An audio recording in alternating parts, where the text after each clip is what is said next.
네, 성경 본문은 오늘 오전 읽은 그 내용 그 안에서 연장해서 말씀을 드리겠습니다. 그 1절을 보시면은 하나님의 아들 예수 그리스도 복음의 시작이라. 우리가 일반적으로 우리는 이제 너무 익숙해진 그런 개념이지만은 처음에 예수님을 두고 하나님의 아들이다 또는 예수님이 그리스도 메시아이시다. 이거는 뭐 그 당시로서는 청천벽력 같은 이야기고 그런 말 하다가는 살아남지를 못해요. 예수님께서 그 말 때문에 죽었잖아요.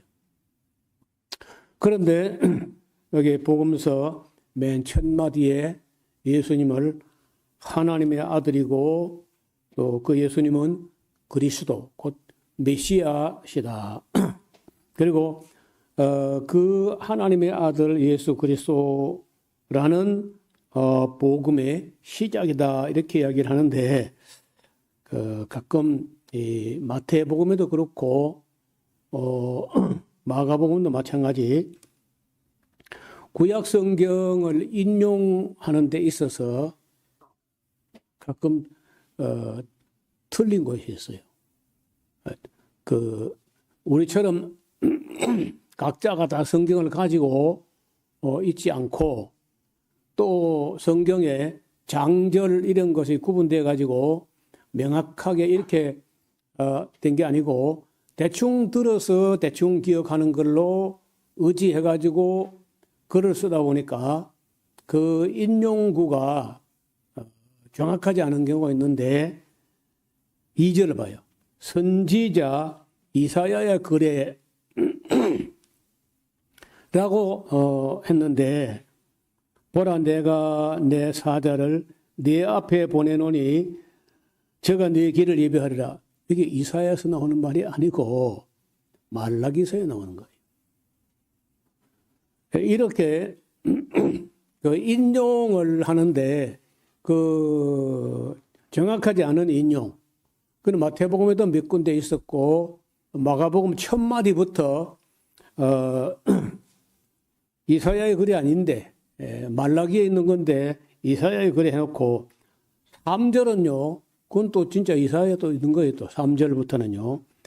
광야에 외치는 자의 소리가 있어 가로되 너희는 주의 길을 예비하라. 그의 첩경을 평탄케 하라. 이거는 이사야서에 있는 말씀이 또 맞습니다. 그래서 이런 인용에 있어서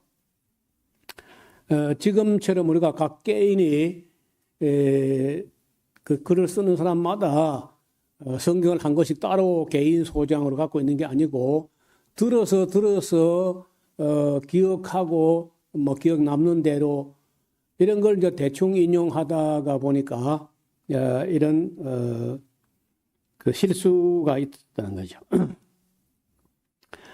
그리고 세례 요한에 이르러서 4절에 광야에서 죄 사함을 받게 하는 회개 세례를 전파했다는 거죠.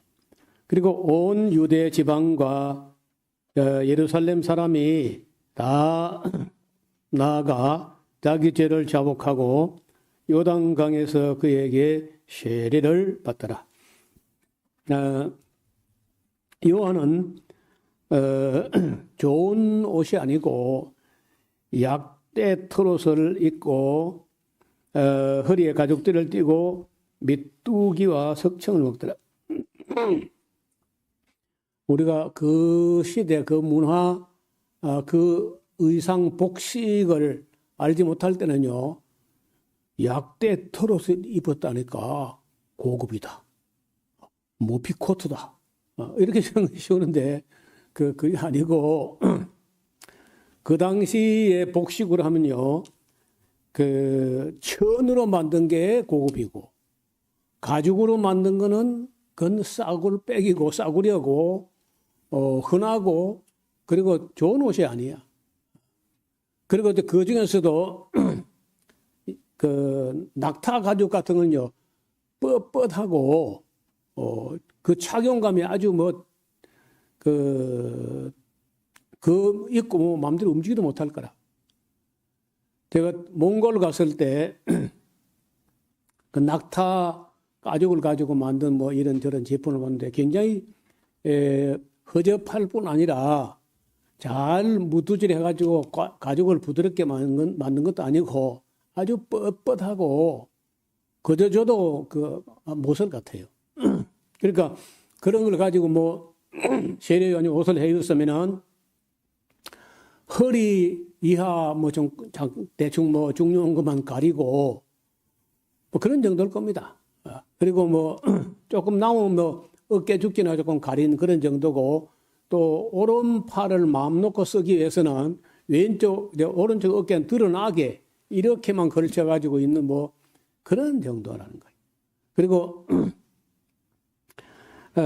먹는 것도 보니까 메뚜기 석청이 요즘도 고급이죠. 근데 그쪽 메뚜기는 우리나라의 벼 메뚜기처럼 예쁘게 생긴 게 아니고, 우리 여기서는요, 그쪽 지방 사람들이 말하는, 메뚜기라고 하는데, 우리 여기서는 메뚜기를 안 하고, 거의 풀무치 같은 건데, 풀무치하고도 다르고, 크고 좀 징그럽게 생겼고 못생기고 색깔도 좀 그렇고 해가지고 여기 산청 사람들은요 송장 메뚜기라고 그래요. 들어보세요. 예. 네. 못생겼습니다. 크고 벼 메뚜기는 보기만 해도 예쁘잖아요. 그러니까 그런 것을 먹었다는 것과 또 석청이라는 것은 지금 생각은 고급이지만은 그 나라는 비가 적게 오고 또 꽃이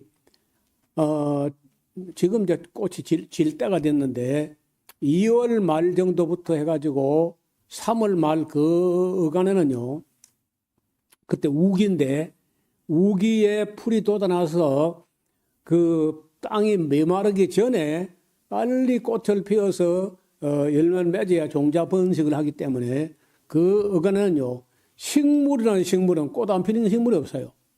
모든 식물은 꽃이 핍니다. 그것도 한꺼번에.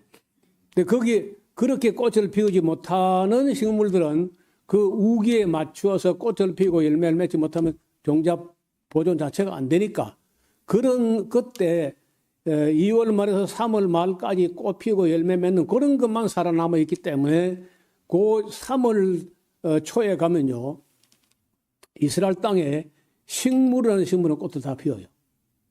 그러니까 정말 젖과 꿀이 흐르는 땅이야. 그러니까 그리고 이제 벌에게 있어서 우리나라는 벌이 좀 잘 안 되는 게 장마철이 너무 길어요. 그런데 거기는 장마가 별로 없기도 하고 날씨가 건조하기 때문에 과일나무가 잘 되고 벌이 잘 돼. 벌이 잘 되면 또 과일나무도 잘 되고 일조량이 많고 그 포도 재배가 잘 되고 이제 그런 곳이기 때문에 젖과 꿀이 흐르고 메뚜기도 많고 석청도 많고 그런 정도입니다. 그러니까 그게 전혀 사치하지 않았다, 호의호식하지 않았다 그런 얘기지. 이게 메뚜기 석청이 고급 식품이고 약대 트롯이면 피코트 이런 게 전혀 아니라는 거예요. 그래서 때로는 성경을 우리가 바르게 이해하기 위해서 그 나라의 풍토와 문화에 대해서 어느 정도 이해를 하는 게 필요합니다. 자, 그가 전파에 가로되 나보다 능력 많으신 이가 내 뒤에 오시는데 나는 굽혀 그의 신들매를 풀기도 감당치 못하겠노라. 자, 자기보다 뒤에 오는데 세상에는요 앞에 온 게 선배야. 뒤에 오면 후배고. 그런데 여기는요 자기보다 뒤에 오는데 자기보다 능력이 더 많다. 그러면서 자기는 굽혀서 그 신들매 풀 정도도 수준이 안 된다. 그런 얘기를 하는 거예요. 그리고 나는 너에게 물로 세례를 주거니와 그는 성령으로 너에게 세례를 주시니라. 예, 물로 세례 주는 것은 회개하게 하는 정도 그런 것이고, 성령으로 세례를 주시는 것은 사람을 거듭나게 그렇게 한다는 거예요. 그럴 때 바로 그때 예수께서 갈릴리 나사렛으로부터 와서 요단강에서 세례요한에게 세례를 받는데, 곧 물에서 올라오실 때 하늘이 갈라지고 그리고 성령이 비둘기같이 자기에게 내려오심을 보시더니 하늘에서 소리가 나기를 너는 내 사랑하는 아들이라 내가 너를 기뻐하노라 하시니라. 자, 이거는 우리가 익숙하지 않은 그런 개념인데, 왕이 그 왕의 보좌를 다음 세자에게, 황태자에게 양위하실 때, 위를 넘겨줄 때 여러 왕자들 중에 누구를 기뻐하는지, 누구를 후계자로 지명하는지에 대해서 여러 왕자 중에 불러가지고 이는 내 사랑하는 아들이요 내 기뻐하는 자다. 이렇게 하면은 그 사람이 그 왕을 이어서 다시 후계 왕이 되는 거예요.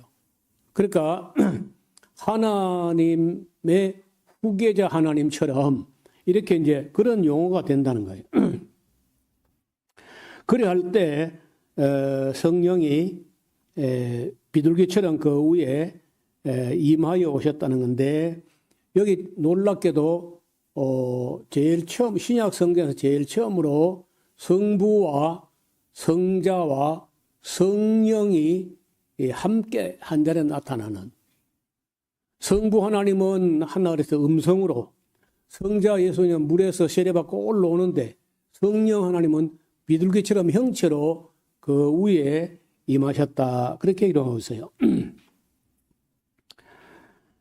자, 그래서 그러자 바로 성령이 곧 예수를 광야로 몰아내셨다. 굉장히 빠르게 진행되죠. 여러분 오늘 낮 시간에 그 마가복음이 역동적인 복음이다. 이야기를 그냥 미주알 고주알 막 이렇게 성경에 있는 게 아니고 그냥 굉장히 빠르게 진행되는데, 이것이 바로 베드로의 성품과도 무관하지 않고, 또 이야기를 질질 빼고 그렇게 안 한다는 거예요. 내가 볼 때 베드로는 꼭 경상도 사람 같아요. 충청도 사람들은요, 말을 하는데 질질 끌고 무슨 말 하는지 알 수 없어요. 그리고 또 그냥 갈라 그래. 갈라 그러면 글쎄 왜 왔어 하면 또 잊어버린 것처럼 또 이야기를 한다는 거예요. 근데 경상도 사람 본론부터 말해요. 낫을 빌리러 가는데 경상도 사람들은 너 집에 낫 있나? 바로 낫을 문다는 거예요. 근데 중성도 사람들은요, 와가지고 말 안 해. 낫을 빌리러 왔는데, 왜 왔어? 왜 오기는 왜 그냥 왔지, 그리고 그냥 갈라 그래요. 왜 왔어? 그러니까, 낫이 필요한데, 낫 없겠지? 낫이 왜 있겠어? 이런 식으로 제일 빼는 게 이제 중청도 스타일이고, 경상도는 결론부터 말해도 베드로는 하는 것만 딱 경상도 사람이에요. 아무리 봐도 경상도 사람. 거기 경상도가 어디냐면 거기 갈릴리야. 갈릴리가 저 북쪽인데 그 오랑캐만 내려오는 그런 곳인데 굉장히 빠르게 한다는 거예요. 나중에 이제 더 세밀하게 섬세하게 하는 거는요, 누가복음을 보면 굉장히 섬세하게 합니다. 정반대가 이 마가복음인데, 이는 마가가 기록했지만은 베드로가 하는 설교를 계속 통역하다가 아주 뭐 그 패턴이 베드로 패턴이 그대로 녹아 나온다는 거예요. 광야에서 40일을 계시면서 사단에게 시험을 받으시며 들짐승과 함께 계시는데 천사들이 수종들더라. 뭐 시험 받는 것도 마태는요, 뭐 1단계, 2단계, 3단계 그 굉장히 복잡하게 시험 받는 시험 받다고 간단하게 하고 뭐 내용도 없어요. 그러니까 너무 많이 마태가 볼 때는요, 너무 많이 빼먹었다.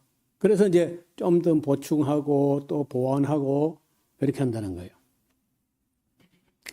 여러분, 그 책을 쓰거나 혹은 또 말을 하거나 어디 가서 자기 소개를 하거나 이럴 때 자기 말하는 사람 자기 자신을 너무 막 그렇게 의식적으로 낮추어서 겸손에 넘어서 막 그렇게 하는 건 또 문제가 있지만은 마가복음을 기록한 마가는요, 이 복음서 안에 마가 자기를 그려 넣은 장면이 하나 나와요. 그 베드로는 이 설교 패턴 속에 말투 속에 어느 정도 보이는데 마가가 은근히 그 자기를 이렇게 소개하는데 약간 우스꽝스럽게 무너진 그 파상된, 다시 말하면 깨어져 버린 이상한 그림으로 자기를 그려놓는다는 거예요. 우리 여기서는 익숙하지 않은데 여러분 그 이탈리아에 가서 바티칸 박물관이나 그 파리에 가서 루브르 박물관 같은 데 가면은 그야말로 값비싼 어마어마한 그런 명화, 그림들이 있어요. 그림들이 이제 그 그림 속에 여러 사람들이 나오는 그런 그림을 보면은요, 그 해설자 이야기를 들어보면은 그림 그린 사람이 그림 안에 그 작가의 그림 그린 그 화가의 자화상을 어느 구석에 어줍지 않게 그 주인공처럼 보이면 안 되고 조그맣게 알듯 말듯하게 화가 자기 그림을 그려 넣는다는 거예요. 여러분 그렇게 한 사람 중에 대표자가 있다고 하면은 나는 요나를 보는데, 요나서 보면 요나서라는 책 안에 자기를 그려놓은 그림이 있는데 그 그림이 여러 개요. 그 물고기 똥에 살 들였다가 팽 하고 튀어나오는 그런 모습이라든지, 또 전도하러 간 사람이 전도는 고사하고 그놈의 성이 빨리 무너지기를 바라고 집에 안 가고 아주까리 나무 밑에서 불평하고 있는 참 이상한 예언자 모습, 그 자화상을 그렇게 우스꽝스럽게 그려놓는 거예요. 자기를 너무 화려하게 드러내면은 별로 환영을 못 받는데 자기를 조금 코믹하고 조금 모자라는 듯하게 그려놓으면요, 독자들이 마음을 잘 열고 읽어주고 들어주고 한다는 거예요. 그래서 어디 가서 자기 자랑을 늘어놓으면은 눈살 찌푸리게 되는데, 자기 약점과 허점과 그 부족한 점을 드러내면은요, 마음이 열리게 된다는 거예요. 그래서 여기 마가는 그림을 좀 볼까요? 마가는 이 마가복음 안에 자기를 그리는데 어떻게 그리느냐? 병정들이 예수님하고 제자들하고 이제 함께 겟세마네 동산에 기도하러 갔는데 밤이니까 좀 덥고 하니까 옷을 정장을 입고 간 게 아니고 그냥 팬티만 입고 그 위에 혼이불 같은 겉옷 하나만 두르고 그렇게 갔던가 봐, 마가 요한이. 그런데 잡으니까 위에 혼이불 같은 그 겉옷 이 껍데기가 훌렁 벗어져 버리니까 마가 요한이 팬티 바르면 도망을 갔어. 그래, 이 그림이 나온다고. 마가복음 14장 51절 52절 펴봐요. 14장 51절 보면은요, 거기 한 청년이 누구면 자기야 자기. 한 청년이 벗은 몸에 배에 혼리불을 두르고 예수를 따라오다가 물에게 잡힘에 배에 혼리불을 버리고 벗은 몸으로 도망하니라. 여러분, 자기가 자기를 굉장한 걸로 자랑스럽게 드러내지 않고 자기의 약점과 자기의 부끄러움을 이렇게 씀으로 해서 읽는 사람, 듣는 사람들 하여금 웃음을 자아내게 하고 마음을 열게 한다는 거예요. 오픈 마인드라고 하는데, 그래서 진짜 말을 잘하는 사람들 자기 자랑을 드러내는 게 아니고 자기 약점들, 자기 부족한 점들 이런 것을 몇 가지를 드러내면서 사람들은 편안하게 듣게 하는, 이거 하나의 말 솜씨라는 거예요. 제가 아는 대로 그런 걸 참 잘하는 사람들이 있어요. 어디 가서 이야기할 때 자기 잘난 거, 자기 자랑거리 이런 걸 얘기하는 게 아니고 자기가 얼마나 웃기는 사람인가, 자기가 얼마나 부족한 사람인가, 자기 치명적인 약점들을 불쑥불쑥 몇 개 꺼내가지고 폭설을 터뜨리게 하는 그런 합법이 있는데, 내가 볼 때 그 제일 잘하는 사람이 명성교회 김사만 목사예요. 자기가 경상북도 어디 산골 봉항가 안동인가 어디 산골짜기에서 못 살던 이야기, 그런 얘기 하는데 그 서울 사람들이 배꼽을 잡고 푸벅절도하는 거예요. 근데 그런 걸 가끔 그래 써먹어요. 자기 약점들을 그냥 거침없이 드러내가지고 나 같은 이렇게 부족한 사람도 하나님의 은혜로 또 목사도 되고 또 이러면 만단다 이렇게 이야기하는 건데 너무 재밌게 하는 거예요. 그런 사람들이 이제 말을 잘하는 사람이고, 자기 자랑을 트럼프처럼 자기 자랑을 막 늘어놓지 못해가지고 몸살 나는 사람 제발 좀 닥쳐라. 모든 사람이 트럼프 입 좀 닥닥해라. 정말 말할 줄 모르는 사람이에요, 트럼프는. 그래서 어디 가서 여러분 자기 약점, 자기 결점, 자기 실수 이런 걸 한두 개 좀 이렇게 소개하는 거는요, 그게 말 못하는 게 아니고 그게 말 잘하는 사람이 하는 거예요. 그렇게 하면서 경계심을 풀고 마음의 문을 열고 서로가 경계하지 않고 잘 받아들이는. 근데 그런데 베드로라든지 마가 또 바울은요, 나야말로 죄인 중에 괴수다. 내가 예수를 핍박하고 자기 약점, 자기 죄 지은 거, 자기 허물 지은 거 이런 걸 드러내는 거예요. 그거 말 잘하는 사람들이에요. 제일 말을 못하는 사람이 자기 자랑하는 거.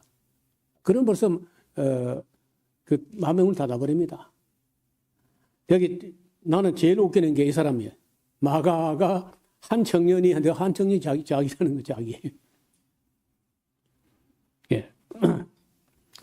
그리고 이제 우리 조금 더 봅시다. 마가복음의 특징을 조금 말씀드리면요. 아까 낮에 조금 말씀드렸는데 마가복음의 특수자료가 있어요.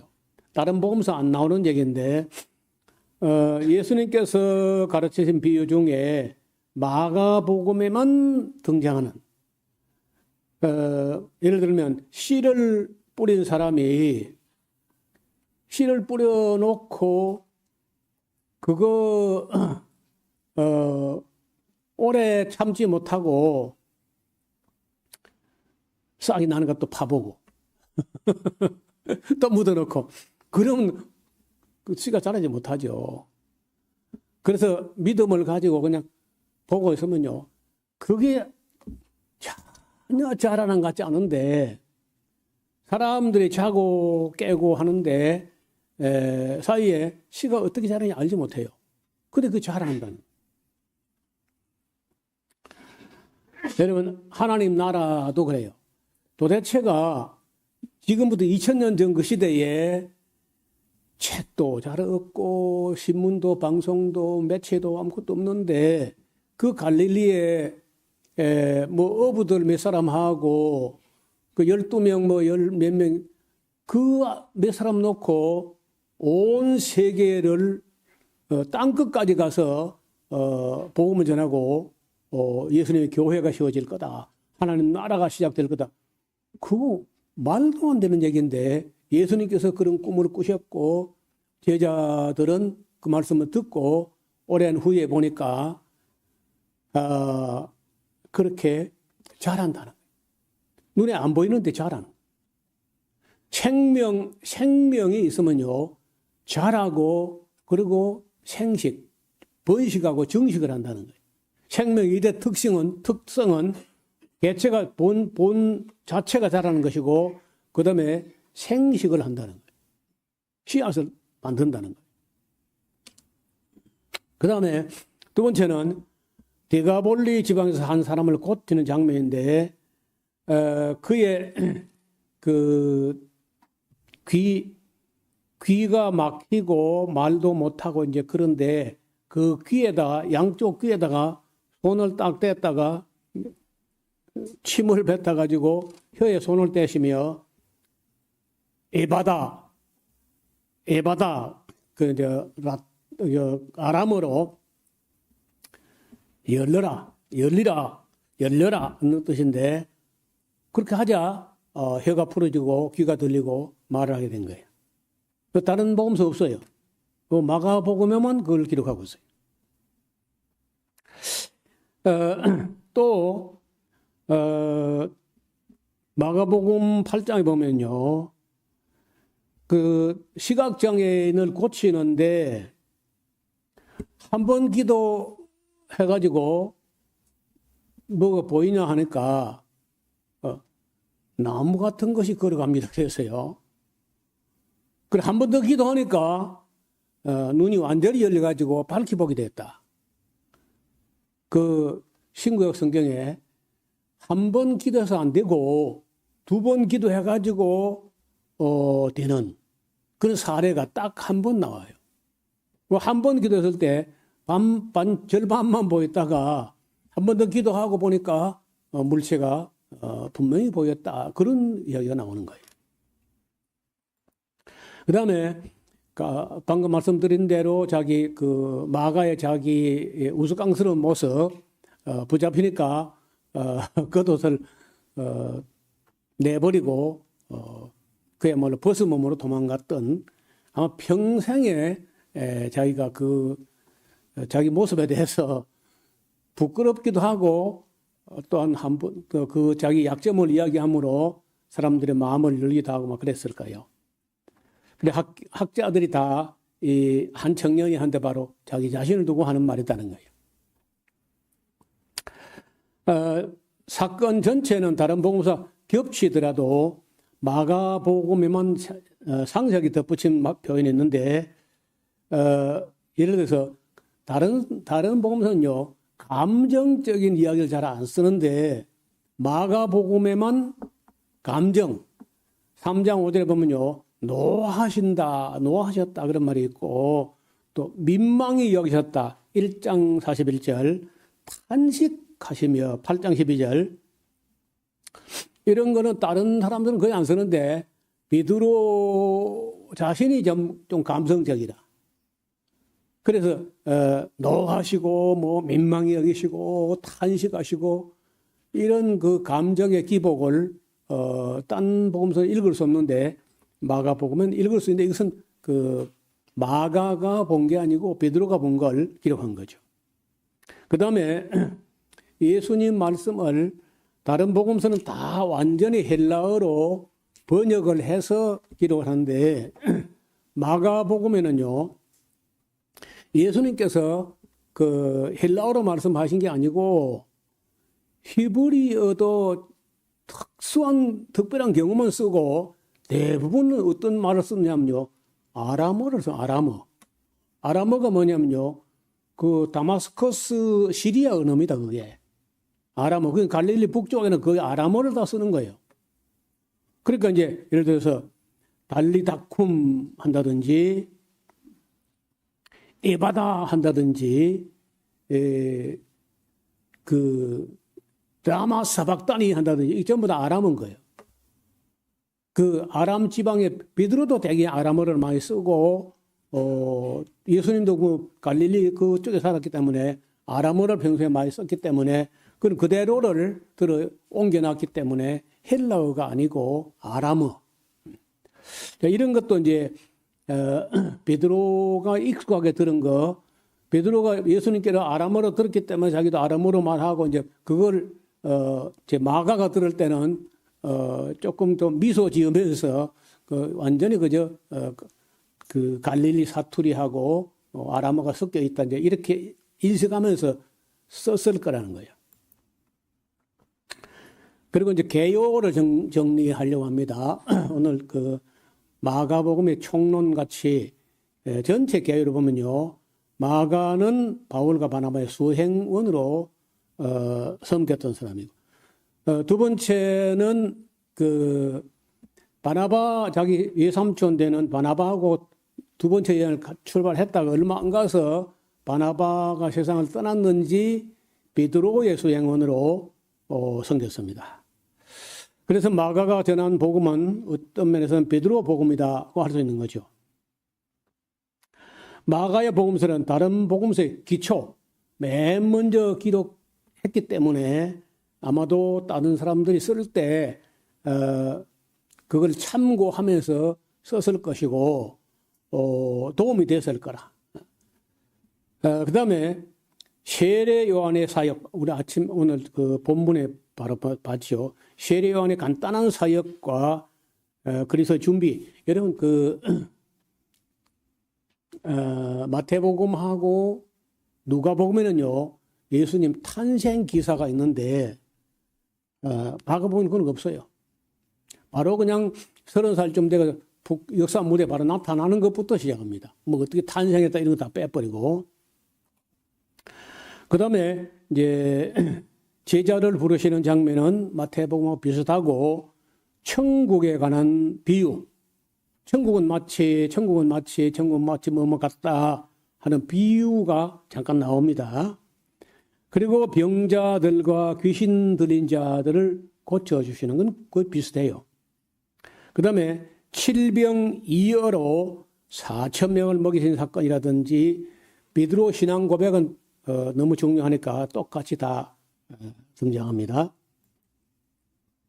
그리고 변화산에 올라가서 예수님의 영광스러운 모습을 보았던 그 기록은 똑같습니다. 그리고 이제 바로 그 길로 예루살렘 갈보리산으로 가는 길을 기록하고 올라가시면서 바로 순환, 예루살렘 올라가면은 이방인에게 넘겨서 채찍질 당하고 그리고 이제 십자가에 달려 돌아가시게 될 것도 미리 이야기합니다. 그리고 이제 종려주일에 예루살렘 입성하는 거하고 입성하시자 바로 왕궁으로 간 게 아니고 왕인데 성전으로 가셔서 성전을 청결하고 숙청하는 그런 장면이 나오고 그리고 이제 마지막 한 주간 이야기는 지난번에 우리가 마태복음에서 본 대로 한 주간에 예루살렘에서 그 바리새인들, 서기관들, 율법학자 이런 사람들하고 경론이 벌어집니다. 그리고 어떤 율법사가 와가지고 그 크고 첫째 가는 교훈이 뭔가, 계명 중에 어느 계명이 큰가. 그리고 마가복음에도 마태복음처럼 종말, 세상 끝날에 있을 일과 예루살렘 종말에 있을 일들을 간단하게 기록합니다. 그리고 비단이 문둥이 바리새인 시몬 집에 초대된 사건을 기록하고 있고 그리고 이제 바로 목요일날 최후의 만찬을 드신 사건 그리고 십자가의 순환과 부활 이야기는 뭐 거의 같은 얘기를 쓰고 있습니다. 마가복음이 단순한 것은 베드로가 좀 범사에 단순한 편이고 또 마가가 직접 목격하고 관찰하고 한 그런 게 아니고 베드로의 단순한 성품으로 전달하는 그걸 듣고 정리하다 보니까 중요한 건 들어있지만은 세세한 거는 거의 다 누락되고 빠져 있다는 겁니다. 그래도 어떻든 이것이 한 사람이 기록을 하니까 누가 또 보고 아니 이거 빠졌잖아. 이거 누락되잖아. 이것도 중요한데 하고 마태가 좀 더 보태고 또 마태 마가를 읽어본 누가는 자기 나름대로 이게 다였을까 하고 직접 여기저기 찾아다니면서 예수님 그림자라고 지나갔던 모든 곳을 한 2년간 답사하는데 그 누가가 그 2년간 답사할 기간에 사도 바울은 가이사랴 감옥에 2년간 갇혀 있었거든요. 그 누가는 갇히지 않고 자유로워 가지고 그 예수님 뭐 갈릴리는 말할 것도 없고 베들레헴 뭐 예루살렘 할 것 없이 예수님이 지나간 모든 것을 한 2년간 답사해 가지고 한 30가지 정도 이야기를 더 찾아내 가지고 배열을 새로 해요. 그래서 누가복음이 길이가 제일 길어지게 됩니다. 그리고 나서 누가복음 기록하고 나서 한 20년, 25년 정도 지난 후에 요한이 이제 기록할 만한 사람들, 목격자 뭐 이런 사람들 다 돌아가셨고 순교했고 사도 요한이 자기 혼자만 남아 있을 때 앞에 사람들의 기록을 다 조사하고 대조해보고 그 결과 그래도 빠진 게 많아. 요한은 가능하면 예수님 가까이에서 남들 안 본 거, 남들이 누구 자러 가고 나서 혼자 있다가 들은 거, 본 거 이런 것까지 다 챙겨가지고 다른 복음서 없는 이야기를 18가지 정도를 더 찾아서 보완함으로써 요한복음이 이루어지는데 여러분 그래서요 반드시 복음서를 4권 다 봐야 돼. 4권 다 보고 대조해보고 그 4권을 가지고 4권에 있는 모든 자료를 다 한 테이블에 올려가지고 그걸 가지고 예수님 그림을 그려놔야 입체적인 예수님 모습이 나온다는 거예요. 한 것만 가지고 혹은 뭐 요절 몇 절 가지고 예수님을 그리면요 예수님 그림이 안 돼. 이상한 말이 돼버려요. 그래서 학자들마다 복음서 4개를 놓고 실험을 합니다. 그 실험을 해본 결과에 이제 어떤 거는 너무 한 절에 있어서 글자 한 개도 안 틀리고 똑같은 구절이 있는 거예요. 그것도 어떤 건 달라 또. 그래서 복음서 연구하면서 제일 먼저 부닥치는 게 왜 다르냐. 또 따로따로 기록한 건데 왜 똑같은 거 왜 똑같냐. 이걸 가지고 이제 고민하다가 가설이 하나 수립됐는데 그 가설이 뭐냐면요. 복음서 이거 4권 말고 이 3사람이나 4사람이 공동으로 살펴본 어떤 자료가 있지 않았을까? 물론 이거 가설입니다. 이걸 보통 신학적인 용어로 Q라고 그래요. 이 Q를 붙이는데 퀘르레라는 독일어에서 공동자료, 공통으로 쓰는 기본적으로 공통으로 활용했을 어떤 문서가 있지 않았을까? 그런 게 있었다면은 글자 똑같은 거 한 절을 쓰는데 철자 하나도 안 틀리고 똑같은 게 해명된다는 거죠. 공통으로 어떤 자료를 활용했을 거다. 물론 뭐 주장할 만하지는 않고 하나의 학설에 불과해요. 그리고 다른 거는 아까 얘기한 대로 먼저 쓴 사람이 베드로였기 때문에 그 단순한 성품상 더러 중요한 거는 있지만은 덜 중요한 대로 빠지기도 하고 누락기도 했고 마태가 조금 더 챙겨 넣었고 누가는 더 챙겨 넣었고 요한은 한참 더 기다린 후에 이제는 더 쓸 사람 없겠지 하고 자기만 아는 고유의 자료들을 보태가지고 사복음서가 완성이 됐다. 이렇게 보는 거예요.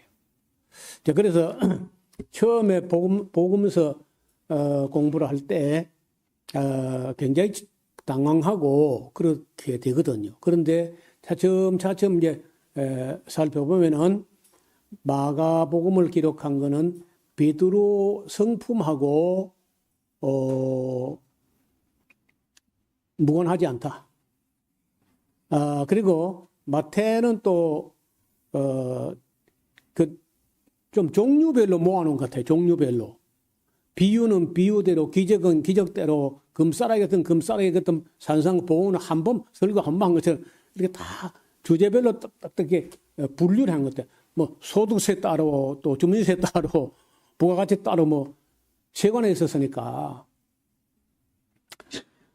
그런데 누가가 볼 때 그렇게 생각하면 옳지 않다. 글을 쓸 때 전부 풀어가지고 종류별로 모아놓은 걸 다 풀어가지고 예수님께서 살아오시고 걸어가시고 그 행보를 따라서 순서를 재배열하다 보니까 서로 순서가 또 안 맞아요.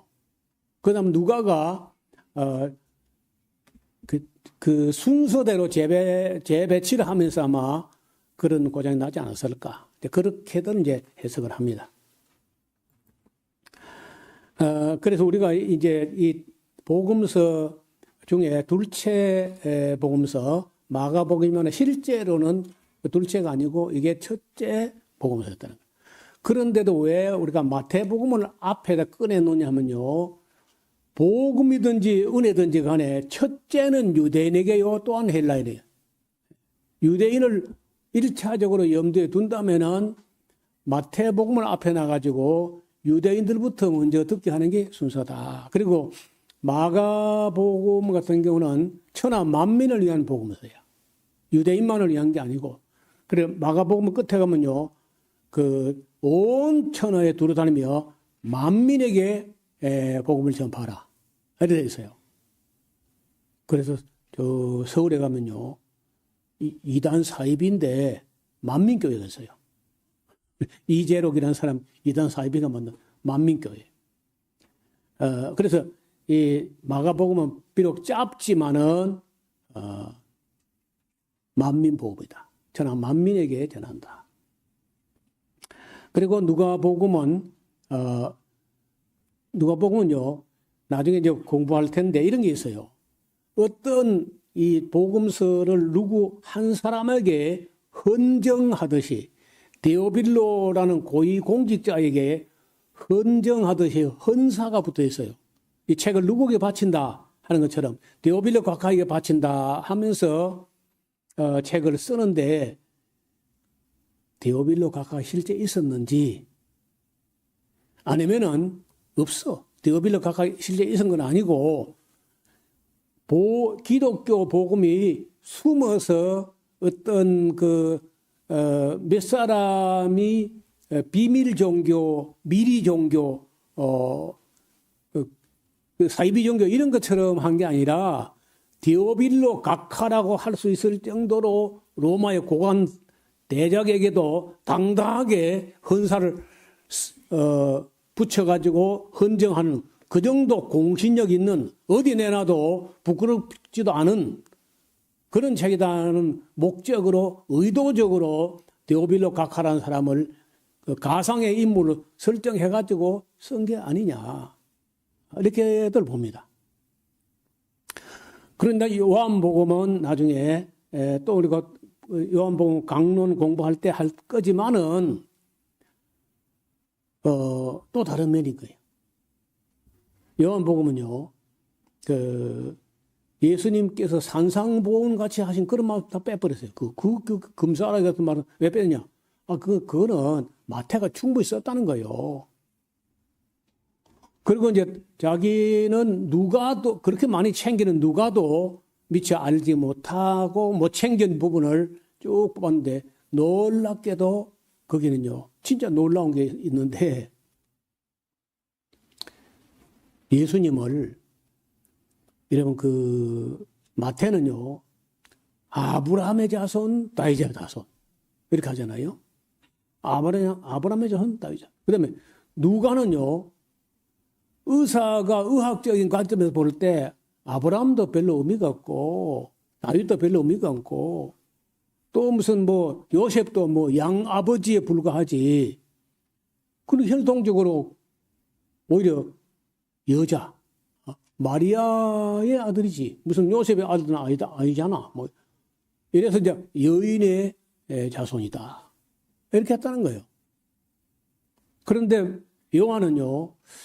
글쎄 뭐 아브라함 자손이란 말도 틀린 말이 아니고 다윗의 자손도 맞는 말이고 여인의 후손 다 맞는 말이지만 그보다 더 중요한 거는 하나님의 아들이시다. 태초부터 있던 로고스가 육체가 되어 온 것이고 하나님의 아들이시고 더 나가서 이게 바로 로고스이고 로고스가 바로 하나님인데 이 하나님이 바로 육체가 되어 가지고 오셨다. 그래서 이분을 예를 들어서 뭐 그 사물에 양을 초월한다. 오병이어. 물로서 포도주를 만든다. 지를 초월한다. 그리고 물리로 그렇게 하셔. 자연 법칙을 초월하시고 날 때부터 속력되는데 고쳐요. 타고난 운명을 초월하시고 직접 가지 않고 원격으로 사람을 치료해요. 공간을 초월해가지고. 38년 된 환자를 그냥 고쳐버려요. 그냥. 시간을 초월해가지고. 그리고 죽은 나사로 나을 돼가지고 냄새가 나는데 살려낸다는 거예요. 그래 죽음까지 초월한다. 그러니까 시간을 사물의 질을 초월하고 양을 초월하고 시간 초월하고 공간 초월하고 자연 법칙 초월하고 타고난 운명 초월하고 죽음까지 초월한다. 그런 분이라면 이분을 누구로 어떤 분으로 우리가 믿어야 되느냐 하는데 요한이 자기가 말하지 않고 절대로 해프게 은벙덩벙 믿는 사람이 아니고 돌다리를 두드려 보고도 안 건너가는 사람이 토마스예요. 도마. 그 절대 해프게 믿는 사람이 아닌 도마의 입으로 나의 주, 나의 하나님이십니다 하는 고백이 나올 때까지 이야기를 그쪽으로 이끌어 간다는 거예요. 그래서 이 복음서 4권을 가지고 예수님을 제대로 그려봐야 아브라함의 자손, 다윗의 자손, 여인의 후손, 하나님의 아들, 대초부터 있던 로고스, 그 로고스가 육체가 돼가지고 오셨기 때문에 예수님은 하나님의 아들이시자 하나님이시다 하는 데까지 이 복음서 4권을 가지고 예수님을 그리면은 그런 대로 예수님 그림이 그려진다는 거예요. 자, 그 다음에 오늘 본문에 다시요. 13절 광야에서 40일을 계셔서 사탄에게 시험을 받으시며 들짐승과 함께 계시니 이런 말은 이제 다른 법에도 없는 거예요. 들짐승과 함께 있었다. 천사들이 수종들더라. 요한이 잡힌 후 바로 그냥 세례요한이 체포되죠. 예수께서 갈릴리로 오셔서 하나님의 복음을 전파하여 가라사대 때가 찼고 하나님 나라가 가까웠으니 회개하고 복음을 믿으라 하시더라. 갈릴리 해변으로 지나가시다가 시몬과 바로 제자를 부르시죠. 시몬과 형제 안드레가 바다에 그물을 던지는 것을 보시니 저희는 어부라. 예수께서 저희를 보고 부르시기를 가라사대 나를 따라오느라 내가 너희로 사람을 낚는 어부가 되게 하리라 하시니 곧 그 마가복음에 유두스 곧 계속 그냥 얼마나 곧 하는 말이 많이 나오는지 곧 그물을 버리고 쫓으니라. 조금 더 가시다가 세베대 아들 야고보와 그 형제 요한을 보시니 저희도 배에 있어 그물을 깁는데 곧 부르시니 그 아비 세베대를 싹군과 함께 배에 버려두고 예수를 따라가니라. 저희가 가버나움에 들어가시니 예수께서 곧 안식이래. 계속 곧이란 말이 나온다는 거예요. 해당에 들어가서 가르치시는데 무슨 사람이 그 교훈에 놀라니 이는 그 가르치시는 것이 권세 있는 자와 같고 서기관과 같지 아니. 서기관들의 말장난 같은 게 아니라는 거예요.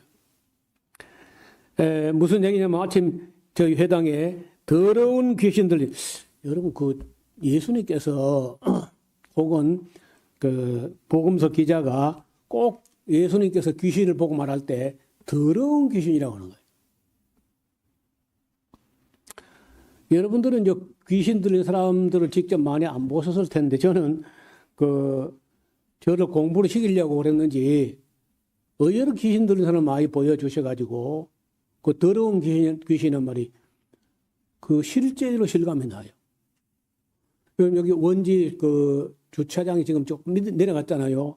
원래는 그거보다 조금 위에 그 보건당 약방 하는 그 앞에 조금 넓잖아요. 그 주차장인데 그 주차장에 귀신 들린 사람만 있었어요. 한여름인데도 굉장히 두터운 담요처럼 생긴 오버코트를 안에 속옷을 겹겹이 끼어 있고 그리고 오버코트를 세탁을 한 지가 몇 년 된지 알 수가 없어요. 그리고 막 코 안 대봐도 냄새 나는 것 같아 그냥. 아예 가까이 가지도 않습니다 아무도. 그런데 그 사람이 내가 볼 때 집이 있는 것 같지 않거든요. 그 집이 뭐냐? 집이 오버코트야. 그거 입고 막 아무데나 자. 그런데 겨울에 보나마나 노숙을 할 텐데 얼어 죽지도 않고 해마다 나타나 또. 근데 뭐 세수를 해본 경험이 있는지 알 수도 없고 하여튼 그냥 더러워요. 그 사람만 그런 게 아니고 여러 번 여러 케이스에서 그 이상한 사람들 봤는데 더럽더라. 아니 심지어 어떤 분은요 점하는 귀신 들린 부인인데 방금 목욕탕에서 나온데도 느낌이 더럽다는 거예요. 언클린. 깨운하지가 않고 깨끗하게 느껴지지 않아요. 방금 목욕탕 나왔어도. 그래서 더러운 귀신이나 더럽다는 거 자꾸 이야기해요. 여기도 나온 더러운 귀신 들린 사람이 소리 질러 가로되 나사렛 예수여 우리가 당신과 무슨 상관이 있나이까 우리를 멸하러 왔나이까 난 당신이 누군지 아노니 하나님의 거룩한 자이다. 아주 더럽지만 이제 귀신이니까 아주 귀신같이 알죠. 예수께서 꾸짖어 가라사대 잠잠하고 그 사람은 나오라 하시니 더러운 귀신이 그 사람으로 경련을 일으키게 하고 큰 소리를 지르며 나오는지라. 다 놀라 서로 물어가는데 이는 어쩌면요 야 이 권세 있는 새 교훈이다 야 더러운 귀신들을 명한즉 순종하는 거 아니야. 이래가지고 예수의 소문이 곧 온 갈릴리 사방에 퍼지게 되었습니다. 28절 또 나오죠. 28절에 예수의 소문이 곧 여러 번 나오는 말이에요. 곧 온 갈릴리에 퍼졌다. 회당에서 나와 곧 또 나오죠. 야고보와 요한과 함께 시몬과 그 안드레아 집에 들어가시니 시몬의 장모가 열병으로 누웠는지라 사람들이 곧 그의 일로 예수께 구하여 여짜온데 나아가서 그 손을 잡아 일으키시니 열병이 떠나고 여자가 저에게 수종더니라. 또 저물어 해질 때 모든 병자와 귀신 들린 자를 예수께 따라오니 온 동네가 문 앞에 모였더라. 예수께서 각색 병 든 많은 사람을 고치시며 많은 귀신을 내쫓으시되 귀신이 자기를 알므로 그 말하는 것을 허락시 아니하시니라. 그리고 새벽 오히려 미명에 예수께서 일어나사 나가서 한적한 곳으로 가서 거기서 기도하시더니 시몬과 및 그와 함께 있는 자들이 예수의 뒤를 따라가 만나서 가로되 모든 사람이 주를 찾나이다. 여러분요, 사람들 막 새벽 기도 예수님께서 하고 나오는데 사람들이 막 몰려가지고 모든 사람이 예수님을 찾습니다. 그러면요, 우리 같으면 그래, 그럼 가보자, 만나보자. 이리 할 것 같은데, 그럼 만나봐야지. 예. 복음을 전해야지. 이리 할 것 같은데 예수님께서 그 많은 사람이 예수님을 찾아왔는데 아니고요. 이러시되 우리가 다른 가까운 마을들로 가자. 거기서도 전도하리니 내가 이를 위하여 왔노라. 제가 이 성경 구절이 있다가 눈이 번쩍 뜨여가지고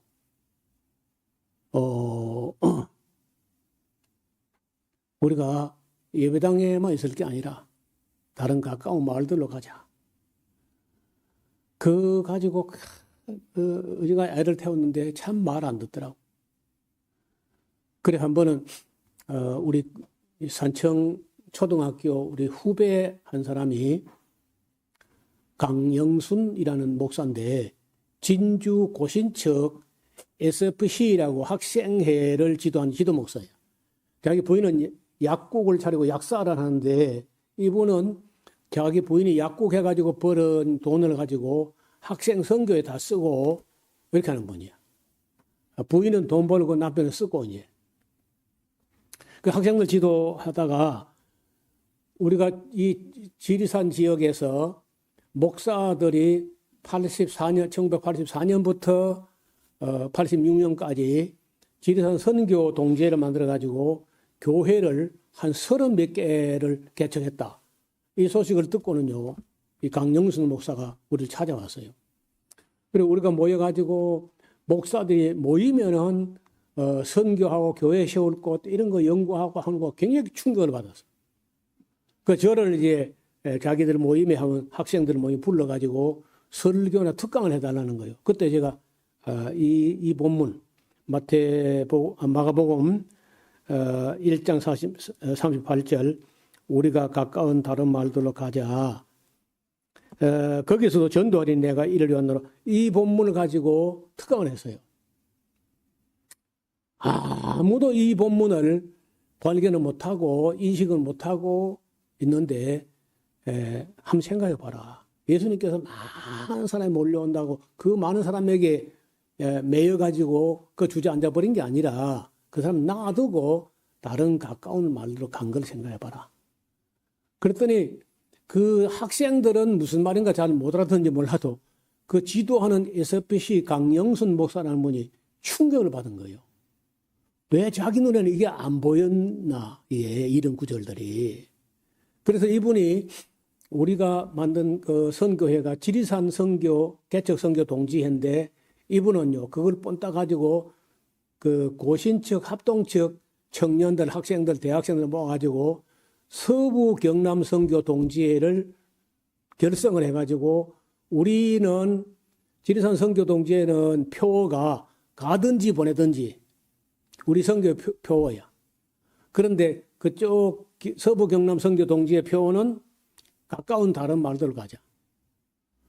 그래가지고 이 대학생들을 훈련시켜가지고 여름에 마을마다 가면은요, 느티나무가 있고 동네 입구에 정자나무 정자가 있고 하잖아요. 거기다가 교회당도 없고 성도도 없고 교회당도 없고 한 데 가서 교사들하고 학생들 데리고 가가지고 거기서 노천 성경학교라는 걸 만들어 가지고 그 뭐 찬송도 가르치고 뭐 율동도 하고 노래하고 성경 이야기 들려고 해가지고 그게 계속 모이면서 그냥 그게 자연스럽게 교회가 된 거예요. 여러분 진주에 가면 진주 복음병원도 그때 그 팀들이 만들어가 지금 복음병원도 세우고 진주 신문도 발행하고 그 노천 성경학교도 하고 교회 개척도 하고 그런 일들이 이 한마디 우리가 가까운 다른 마을들로 가자. 이 한마디 때문에 그런 서인교회가 생기고 여러 교회가 생기고 복음병원도 생기고 그런 역사가 일어나는 거예요.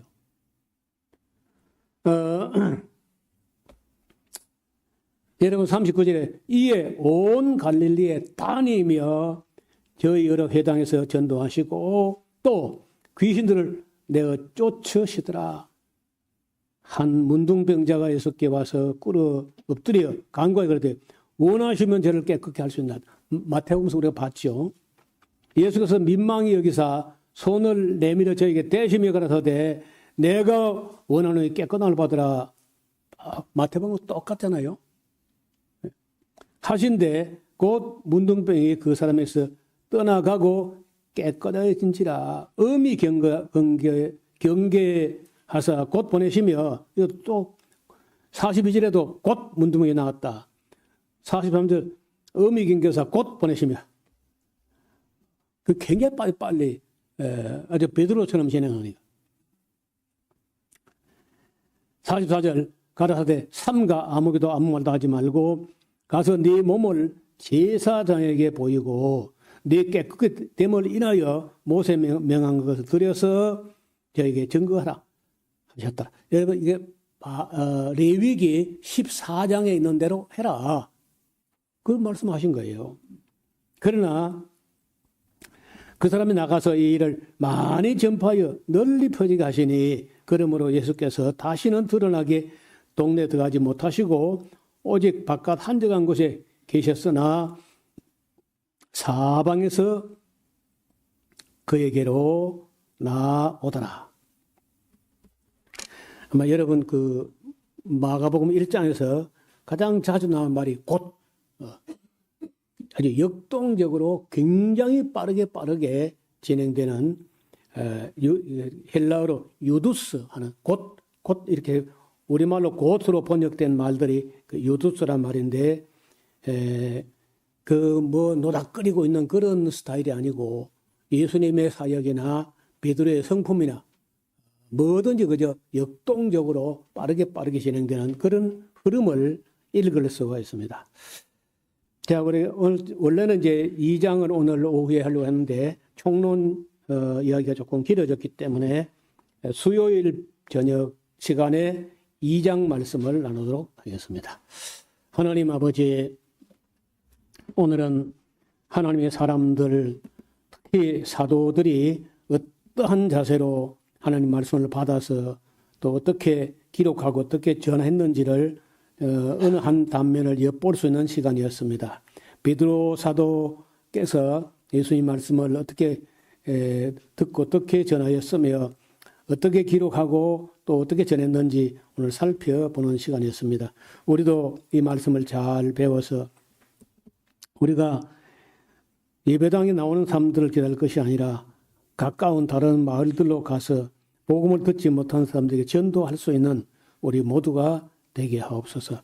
우리가 사는 우리 집 근처 또 우리 손길 발길 관심의 영역까지 우리가 가서 사람들을 교회로 데려올 뿐만 아니라 거기 또 가서 전도하고 거기서 예배드리고 가서 그들을 위해서 기도하고 하나님 말씀을 전하는 그런 역사가 이루어지게 하여 주옵소서.